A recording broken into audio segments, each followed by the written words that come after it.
Army के जवानों को बहुत ही जल्दी रिटायर कर दिया जाता है और रिटायर के बाद उन्हें पेंशन भी दिए जाते हैं।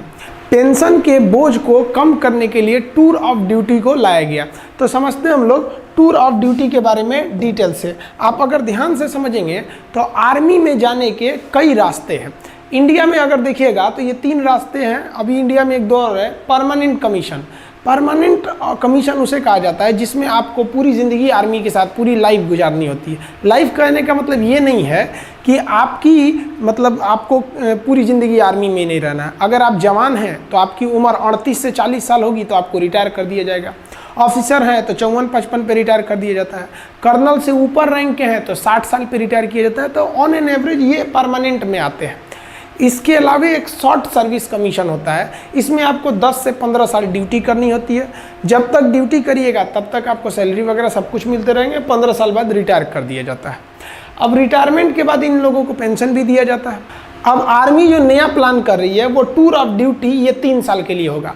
अभी इस पर कोई ऑफिशियल बात नहीं हुई है कि इसका स्ट्रक्चर कैसा रहेगा, लेकिन हमारे जो CDS हैं, chief of defence staff Bipin Rawat, उन्होंने इस ओर इशारा किया था कि टूर ऑफ ड्यूटी का प्लान चल रहा है। तो ये 3 साल के लिए आर्मी में आना होगा। अभी हम इस पर डिटेल से चर्चा करेंगे। अब हमारे देश में कुछ और भी समझिए। हमारे देश में कुछ टेरिटोरियल आर्मी है।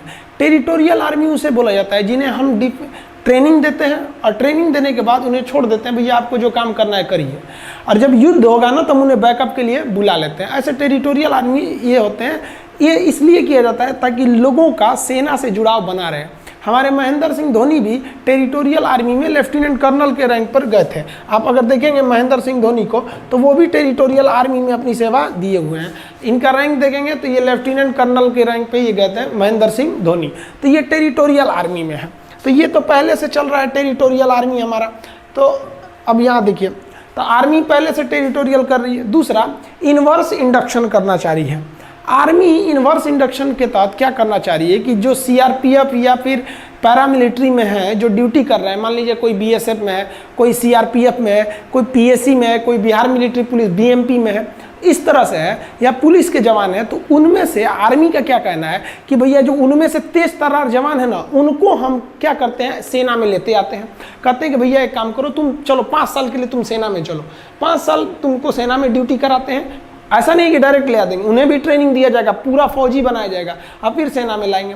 5 साल बाद उन्हें कह दिया जाएगा भैया आप जहाँ थे, जैसे पुलिस में थे तो पुलिस में चले जाइए और हमसे पेंशन मत मांगिए, क्योंकि हम आपको 5 साल के लिए ना बुलाए हैं, हम तो आपको और बेहतर कर दिए हैं और बेहतर करके लौटा रहे हैं। आप जिस डिपार्टमेंट में थे वहाँ और जाके एकदम अच्छे से ड्यूटी कीजिएगा। तो ये भी एक तरह का अच्छा है। अब उनको तो पेंशन वो गवर्नमेंट देगी जिधर से वो आए हैं, पैरामिलिट्री में से।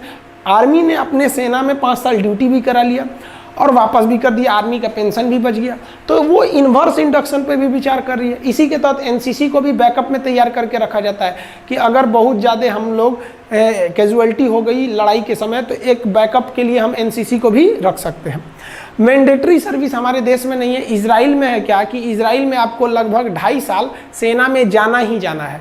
हम ये नहीं कर सकते मैंडेटरी सर्विस, क्योंकि एक जवान को ट्रेनिंग करने में काफ़ी खर्च आते हैं और हमारे पास इतने पैसे नहीं हैं कि इतने बड़ी जनसंख्या को हम मैंडेटरी सर्विस या मैंडेटरी आर्मी सर्विस के लिए ट्रेनिंग दे सके। तो ये तो हमारे देश में पॉसिबल ही नहीं है कि हम पूरे देश की जनता को अनिवार्य रूप से सेना की ट्रेनिंग दे सके।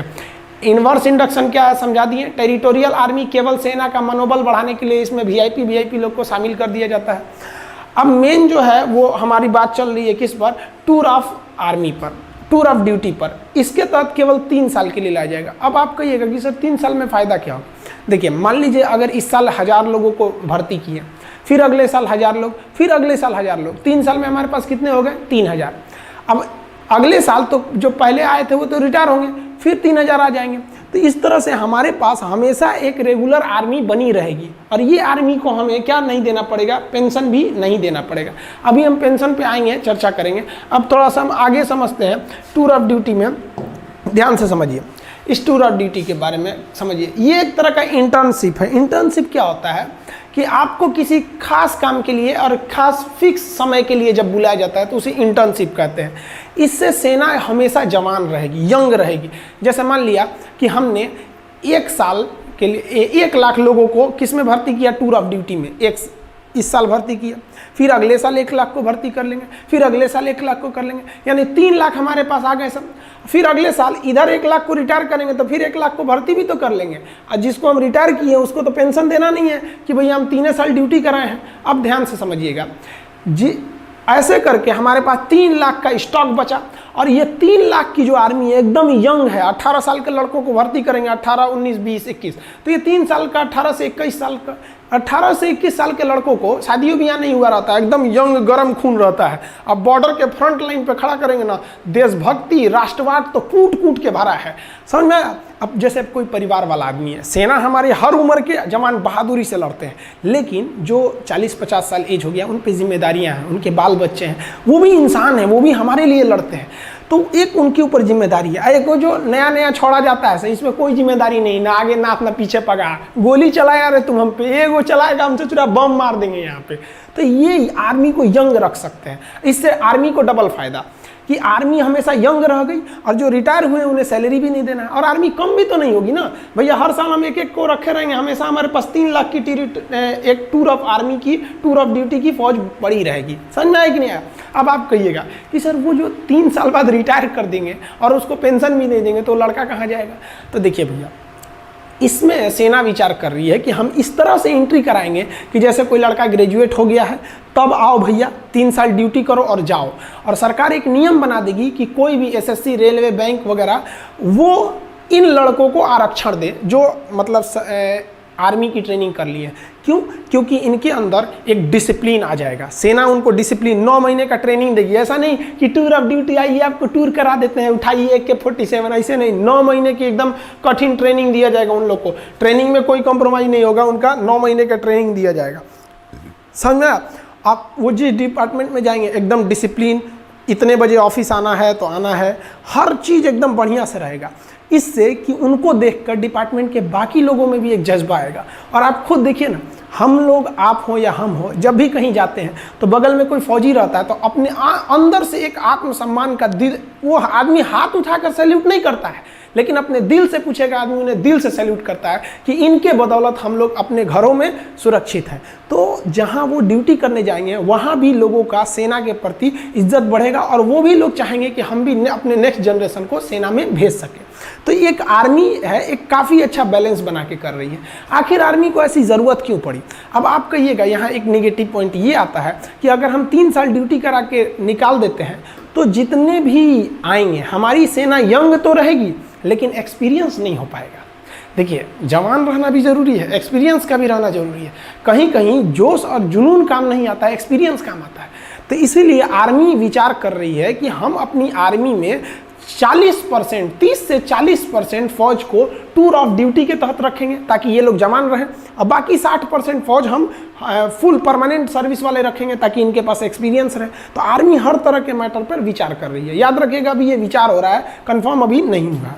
देखिए अब ध्यान से, ये एक तरह का इंटर्नशिप उसे कहते हैं जो एक फिक्स टाइम के लिए आपको बुलाया जाता है। इसमें वर्दी भी मिलेगी खूब बढ़िया, भाई सेना की वर्दी मिलना बहुत बड़ी बात होती है। आपका बढ़िया बढ़िया ब्रांड, जो हज़ारों रुपए के आप जो ब्रांड पहनते हैं ना, उस ब्रांड की कोई कीमत नहीं है अगर आपके बगल में कोई बंदा वर्दी पहन के इंडियन आर्मी का उस पर लोगो बना हो, पहन के खड़ा हो जाए तो सारा आपका ब्रांड बर्बाद हो गया उस आर्मी के वर्दी के बाद। तो एक वर्दी भी मिलेगी, रैंक भी मिलेगी, सैलरी भी मिलेगी। क्या नहीं मिलेगा? तो भैया पेंशन नहीं मिलेगी। सारा बवाल तो पेंशनें कम करने के लिए हो रहा है, समझ में आया कि नहीं? तो पेंशन नहीं मिलेगा आपको। क्यों पेंशन नहीं मिलेगा? क्योंकि पेंशन देने के लिए कम से कम आपको 17 साल की ड्यूटी करनी रहती है। इसमें तो ओवरऑल 3 साल की ड्यूटी ही है। तो समझ में आ रहा है कि नहीं आ रहा है? जो टूर ऑफ ड्यूटी के तहत आएगा वो सेना के एडवेंचर को भी देख लेगा, राष्ट्रवाद भी देख लेगा, डिसिप्लिन भी सीख लेगा, स्वास्थ्य, मेंटेलिटी, हर चीज़ को सुदृढ़ कर लेगा, और दूसरी नौकरी में उसको छूट भी मिलेगा। तो उसका भी करियर खराब नहीं हुआ, देश की सेना भी जवान रह गई, और देश का जो पेंशन पे खर्च था वो भी बच गया। आर्मी का जनता से जुड़ाव भी हमेशा रेगुलर बना रहेगा 3 साल पे। अब जैसे क्या होता है कि एक आर्मी गया, वो 40 साल ड्यूटी पे रहेगा, तो भैया 40 साल तक आप उसके जगह पे दूसरा भर्ती नहीं ना करेंगे। यहाँ तो हर 3 साल पे ड्यूटी पे भर्ती करना है। तो समझ में आ रहा है? अब आप देखिए जरा ध्यान से, इस इंटर्नशिप पे क्या किया जाएगा। शुरुआत में ऐसा नहीं है कि आप कोई सेना में कोई डिसीजन बड़े पैमाने पर ले सकते हैं। तो आर्मी का कहना है कि पहले हम 1000 जवान और 100 ऑफिसर को भर्ती करेंगे। इसमें 1000 जवान को भर्ती करेंगे, 100 ऑफिसर को। इसमें देखेंगे कि इस पर क्या अभी प्रोसीजर है, क्या इसके रिजल्ट आएंगे। हम आपको अभी इसके फ़ायदे समझाते हैं। अब ध्यान से समझिए इसके फ़ायदे क्या क्या होंगे हमारे। देखिए इसके बेनिफिट समझाते हैं। एक रेगुलर जो जवान होता है, हम अभी इसमें ऑफिसर की बातें नहीं कर रहे हैं, हम जवान की बात कर रहे हैं। देखिए ऑफिसर बहुत कम होते हैं। एक कंपनी में लगभग 3 प्लाटून होता है। जैसे 10 जवान का एक सेक्शन होता है और 3 सेक्शन को मिला के एक प्लाटून बनता है और 3 प्लाटून को मिला देंगे तो एक कंपनी बनती है। और एक कंपनी को कमांड करता है एक ऑफिसर, यानी 90 लोगों की फौज पे एक ऑफिसर हो जाता है। 90 से 120, कभी कभी 4 प्लाटून का भी एक कंपनी बनता है। वो फर्दर वीडियो में हम आपको समझाएंगे। Company, platoon, section, battalion, regiment, brigade, division, इस सब में अंतर कभी समझा देंगे उसमें। तो एक रेगुलर जो जवान होता है, उस जवान को पूरा परमानेंट अगर ड्यूटी दीजिएगा तो भर्ती से लेकर उसके जितनी सैलरी बनती है, अलावेंस बनता है, भत्ते बनते हैं, उसको पेंशन होता है, वो सब मिलाकर अगर जोड़ दीजिएगा तो 11 करोड़ रुपए आते हैं। 11 करोड़। और अगर यही जवान अगर हम टूर ऑफ ड्यूटी के तहत लेते हैं तो 3 साल का है, तो 3 साल में आप उसको कितना अलावेंस दे दीजिएगा, कितना खर्चा कीजिएगा। अब पेंशन का तो बवाल नहीं है, तो टोटल 90 लाख खर्च आएगा। तो हम यहाँ कैलकुलेशन ईजी करने के लिए 1 करोड़ लिख दिए हैं। मान के चलिए 1 करोड़ आएगा। तो सोचिए जो रेगुलर जवान है वो 11 करोड़ और जो टूर ऑफ ड्यूटी पे आ रहा है 1 करोड़, यानी एक जवान पर कितना बचेगा हमको?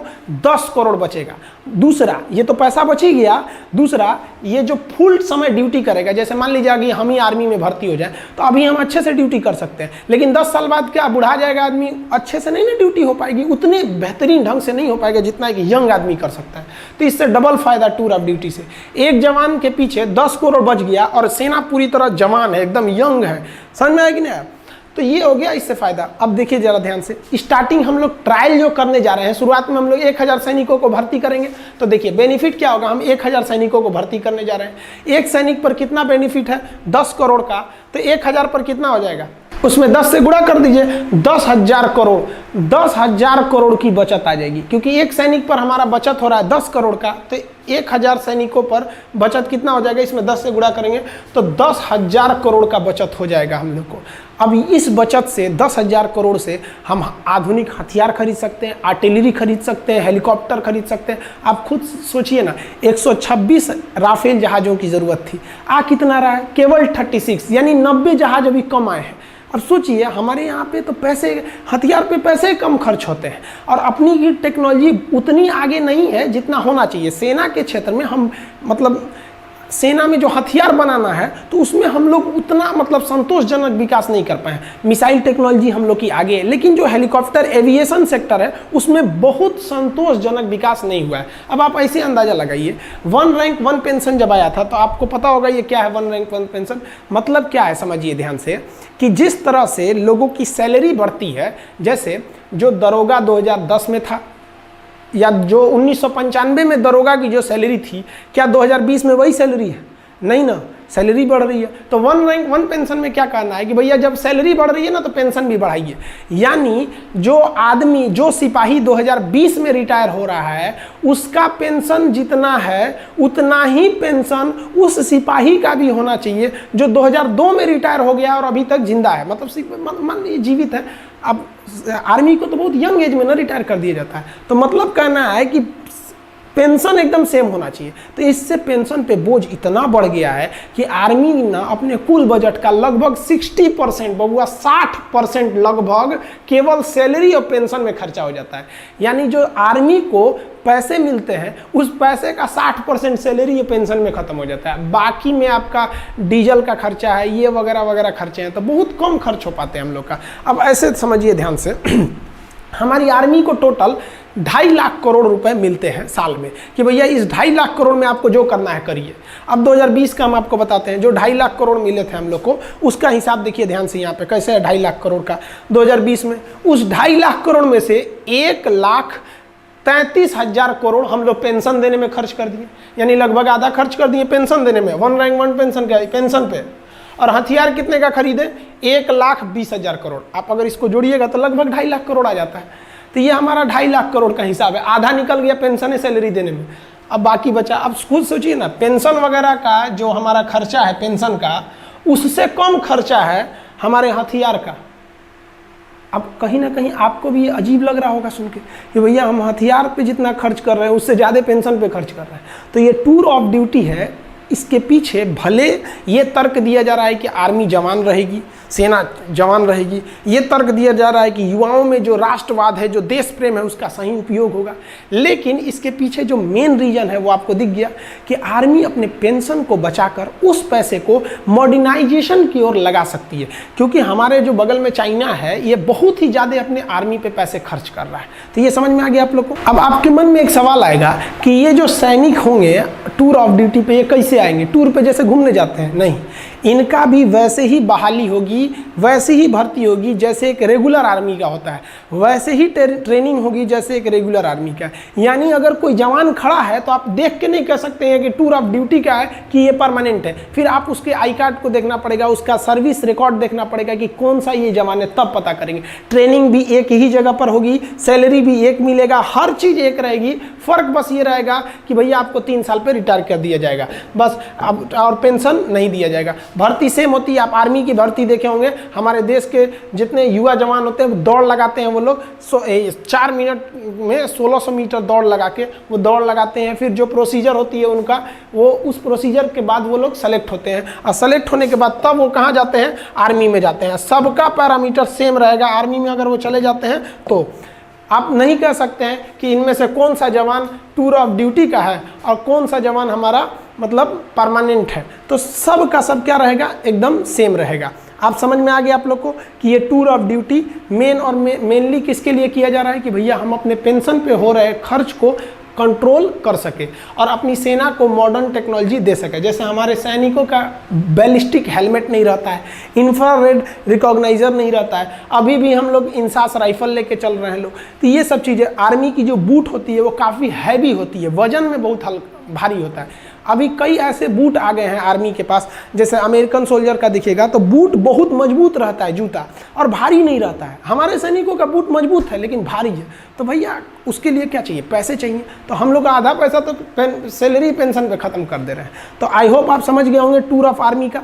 बाकी आर्मी में हथियार वगैरह कौन से होते हैं, कैसे आप देख सकते हैं, देख के कैसे पहचान जाएंगे कि AK-47 है कि SLR है कि 303 है कि इंसास है, पिस्टल, माउजर, इस सब में क्या क्या डिफरेंस होता है, इस सब के बारे में हम आपको वीडियो बता देंगे। बहुत से लड़के कर रहे हैं प्लेलिस्ट बनाने के लिए, तो उसको भी बना देंगे, और प्लेलिस्ट में हम आपको डिफेंस में आपको हर एक चीज़ हथियार वगैरह के बारे में भी समझा देंगे, ताकि युवाओं के प्रति एक जिज्ञासा रहती है कि हमारी आर्मी क्या कर रही है।